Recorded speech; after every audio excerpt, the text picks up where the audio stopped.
तर जय भीम नमो बुद्धाय मित्रांनो, आज नागपूरच्या दीक्षाभूमी येथे मी आलेलो आहे. दीक्षाभूमीच्या बाजूलाच एक बाबासाहेब आंबेडकर हे यांची एक खूप छान अशी प्रतिलिपी आहे मित्रांनो.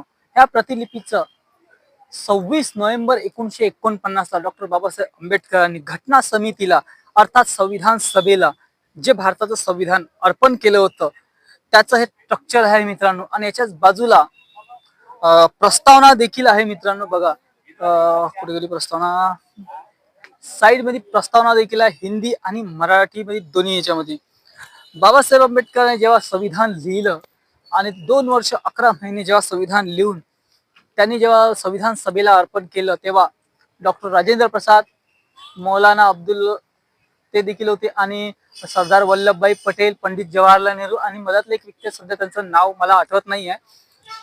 तेव्हा जेव्हा त्यांनी दिलं त्यांची ही प्रतिकृती आहे मित्रांनो. भारताचं संविधान सध्या एक वाद झाला होता मधात.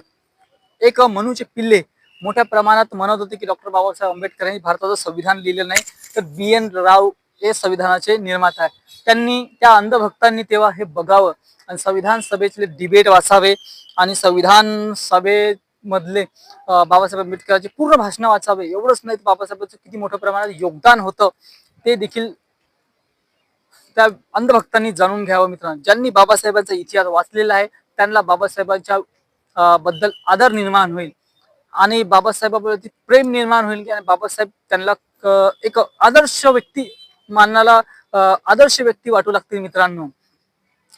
आज आपण नागपूरच्या दीक्षाभूमी ते आलेलो आहोत. आता हे बघा सज्ज झालेली आहे आणि इथे लवकरच धम्मचक्र प्रवर्तन दिनाचा कार्यक्रम होणार आहे मित्रांनो. तर असं ह्या व्हिडिओला तुम्ही काय म्हणता हे आम्हाला कमेंट बॉक्स मध्ये नक्की सांगा. जर तुम्ही आमच्या चॅनलवर नवीन असाल तर आम्हाला लाईक करा, शेअर करा आणि सबस्क्राईब करा. जय भीम नमो बुद्धाय.